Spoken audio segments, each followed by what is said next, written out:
ಪರಲೋಕದವುಗಳ ಕಡೆಗೆ ನೋಡುವಂತೆ ನಿಮ್ಮ ಆತ್ಮವನ್ನು ವಾಕ್ಯದಲ್ಲಿ ಬಲಪಡಿಸುವ ಅನುದಿನದ ಧ್ಯಾನ.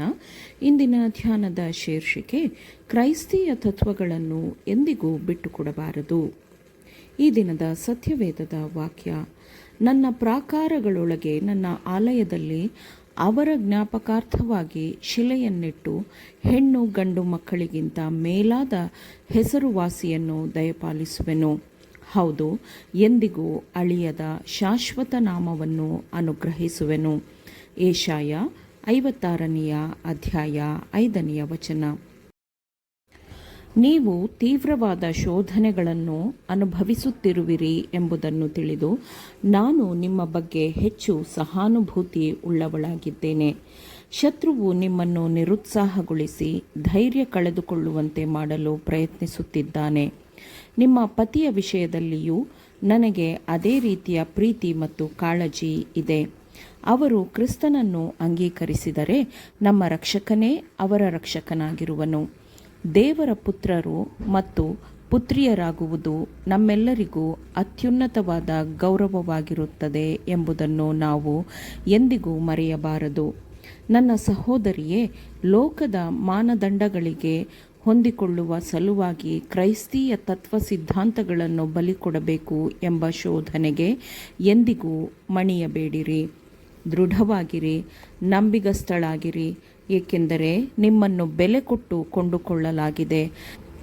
ನಿಮ್ಮ ರಕ್ಷಕನಿಗಿರುವ ನಿಮ್ಮ ಕರ್ತವ್ಯವು ನಿಮ್ಮನ್ನು ಯಾವಾಗಲೂ ಸುಗಮವಾದ ದಾರಿಯಲ್ಲಿ ನಡೆಸದೇ ಇರಬಹುದು.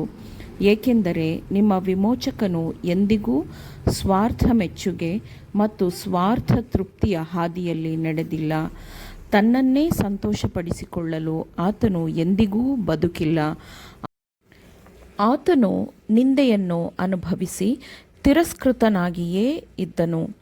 ದೇವರು ತನ್ನ ಅನುಗ್ರಹದಲ್ಲಿ ನಿಮ್ಮನ್ನು ಎಲ್ಲಿ ಇರಿಸಿದ್ದಾನೋ ಅಲ್ಲಿ ದೃಢವಾಗಿ ನಂಬಿಕೆಯಲ್ಲಿ ನಿಲ್ಲಲು ಬೇಕಾದ ಬಲವನ್ನೂ ಆತನೇ ನಿಮಗೆ ಕೊಡುವನು. ನಿಮ್ಮ ಆತ್ಮ ಮತ್ತು ದೇವರ ನಡುವೆ ಯಾವ ವಿಷಯವೂ ಅಡ್ಡಿಯಾಗದಂತೆ ನೀವು ನೋಡಿಕೊಳ್ಳಿರಿ.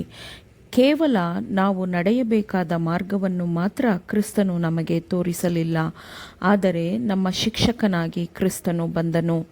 ನಾವು ಹೇಗೆ ವಿಧೇಯರಾಗಿರಬೇಕು ಎಂದು ಮಾತ್ರ ಕ್ರಿಸ್ತನು ಹೇಳಿಕೊಡಲಿಲ್ಲ, ಆದರೆ ತನ್ನ ಸ್ವಂತ ಜೀವನದ ಮಾದರಿಯ ಮೂಲಕ ನಾವು ಹೇಗೆ ವಿಧೇಯರಾಗಿರಬೇಕು ಎಂಬುದನ್ನು ತೋರಿಸಿಕೊಟ್ಟನು. ಆದುದರಿಂದ ಆತನೊಬ್ಬನೇ ನಿಜವಾದ ಸಹಾಯಕನು. ನಮ್ಮ ಮುಂದೆ ಹೋಗಿ ಆತನು ಅಡೆತಡೆಗಳನ್ನು ದೂರ ಮಾಡಿ ನಂತರ ತನ್ನನ್ನು ಹಿಂಬಾಲಿಸುವಂತೆ ನಮಗೆ ಹೇಳುತ್ತಾನೆ. ನನ್ನ ಹಿಂದೆ ಬನ್ನಿರಿ, ನಾನೇ ಮಾರ್ಗವೂ ಸತ್ಯವೂ ಜೀವವೂ ಆಗಿದ್ದೇನೆ. ನನ್ನನ್ನು ಅನುಸರಿಸುವವನು ಕತ್ತಲೆಯಲ್ಲಿ ನಡೆಯದೆ ಜೀವ ಕೊಡುವ ಬೆಳಕನ್ನು ಹೊಂದಿದವನಾಗಿರುವನು ಎಂದು ಕ್ರಿಸ್ತನು ಹೇಳುತ್ತಾನೆ. ಕ್ರಿಸ್ತನು ನಿಜವಾದ ಮಗನಾಗಿ ವಿಧೇಯ ಮಗನಾಗಿ ನಡೆದುಕೊಂಡನು. ನಾನು ನನ್ನ ತಂದೆಯ ಆಜ್ಞೆಯನ್ನು ಕೈಕೊಂಡು ನಡೆದಿದ್ದೇನೆ ಎಂದು ಆತನು ಹೇಳಿದನು. ಶುದ್ಧೀಕರಣವು ಜೀವಿತಾವಧಿಯ ವಿಧೇಯತೆಯಾಗಿದೆ. ನಾವು ಕ್ರಿಸ್ತನೊಂದಿಗಿನ ಸಹ ಕೆಲಸಗಾರರಾಗಿದ್ದು ವಿಧೇಯರಾಗಿದ್ದರೆ ನಾವು ಹೆಚ್ಚು ಗೌರವವನ್ನು ಹೊಂದುತ್ತೇವೆ. ನನ್ನ ನೊಗವನ್ನು ಎತ್ತಿಕೊಂಡು ನನ್ನಿಂದ ಕಲಿತುಕೊಳ್ಳಿರಿ. ನಾನು ಸಾತ್ವಿಕನೂ ದೀನ ಸ್ವಭಾವದವನೂ ಆಗಿದ್ದೇನೆ. ಆಗ ನಿಮ್ಮ ಆತ್ಮಗಳಿಗೆ ವಿಶ್ರಾಂತಿ ಸಿಕ್ಕುವುದು ಎಂದು ಕ್ರಿಸ್ತನು ಹೇಳುತ್ತಾನೆ. ಯಾವ ವಿಧೇಯತೆಯನ್ನು ಕ್ರಿಸ್ತನು ನಮಗೆ ಮಾದರಿಯ ಮೂಲಕ ತೋರಿಸಿದ್ದಾನೋ ಅದು ಸಂಪೂರ್ಣವಾದ ಪರಿಪೂರ್ಣವಾದ ವಿಧೇಯತೆಯ ಮಾದರಿಯಾಗಿದೆ. ನನ್ನ ಸಹೋದರಿಯೇ, ಕರ್ತನು ನಿಮ್ಮನ್ನು ಪ್ರೀತಿಸುತ್ತಾನೆ. ನೀವು ಜೀವ ಕಿರೀಟವನ್ನು ಪಡೆದುಕೊಳ್ಳಬೇಕೆಂದು ಆತನು ಬಯಸುತ್ತಾನೆ. ಜಯಶಾಲಿಗೆ ಹೀಗೆ ಶುಭ್ರ ವಸ್ತ್ರಗಳನ್ನು ಹೊದಿಸುವರು. ಜೀವಬಾಧ್ಯರ ಪಟ್ಟಿಯಿಂದ ಅವನ ಹೆಸರನ್ನು ನಾನು ಅಳಿಸಿಬಿಡದೆ ಅವನು ನನ್ನವನೆಂದು ನನ್ನ ತಂದೆಯ ಮುಂದೆಯೂ ಆತನ ದೂತರ ಮುಂದೆಯೂ ಒಪ್ಪುವೆನು ಎಂದು ಕ್ರಿಸ್ತನು ಹೇಳುತ್ತಾನೆ. ಶುಭ್ರ ವಸ್ತ್ರಗಳು ಎಂದರೆ ಅದು ಕ್ರಿಸ್ತನ ನೀತಿವಂತಿಕೆಯ ನಿಲುವಂಗಿಯಾಗಿದೆ. ಮತ್ತು ಈ ನೀತಿವಂತಿಕೆಯ ನಿಲುವಂಗಿಯನ್ನು ಹೊಂದಿರುವವರೆಲ್ಲರೂ ದೈವಿಕ ಸ್ವಭಾವದ ಪಾಲುಗಾರರಾಗಿರುತ್ತಾರೆ ಮತ್ತು ಅವನ ಮೇಲೆ ನನ್ನ ದೇವರ ಹೆಸರನ್ನು, ನನ್ನ ದೇವರ ಬಳಿಯಿಂದ ಪರಲೋಕದೊಳಗಿಂದ ಇಳಿದು ಬರುವ ಹೊಸ ಎರುಸಲೇಮ್ ಪಟ್ಟಣವೆಂಬ ನನ್ನ ದೇವ ಪಟ್ಟಣದ ಹೆಸರನ್ನು, ನನ್ನ ಹೊಸ ಹೆಸರನ್ನು ಅವನ ಮೇಲೆ ಬರೆಯುವೆನು ಎಂದು ಕ್ರಿಸ್ತನು ಹೇಳುತ್ತಾನೆ. ಆಮೇನ್.